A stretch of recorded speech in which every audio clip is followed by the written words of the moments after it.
6. Yay! So this week we're sewing up a quarter of our blocks again, and today we're going to talk about pressing and how to not burn our fingers, which I've done a lot. So hopefully we can cut down on some injuries and learn some new tips. Let's go. Okay, so who hates burning their fingers pressing? Me! So I'm going to show you a way to press that will keep you from getting your fingers burned. This is a chain pieced Lilian Star Quilt block, and since this is a little bit thicker in these seams right here, we're going to press things open on these particular seams, and once we sew these seams together, we'll press these open too. But I'll just show you how to do this on this video.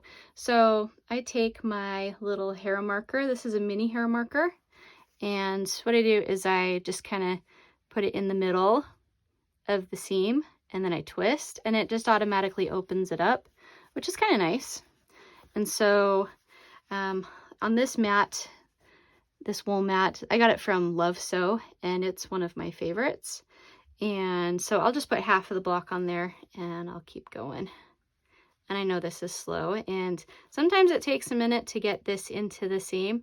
So I'm doing it real time so that you can see that sometimes it takes me a minute to do, but it's a lot better than burnt fingers.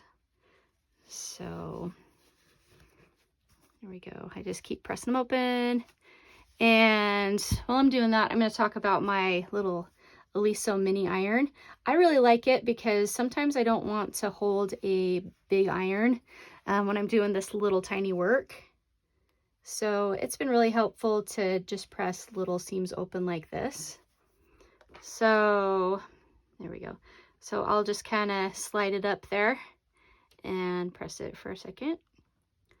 And then I just slide it up the next one and make sure I don't press this open on the half square triangle.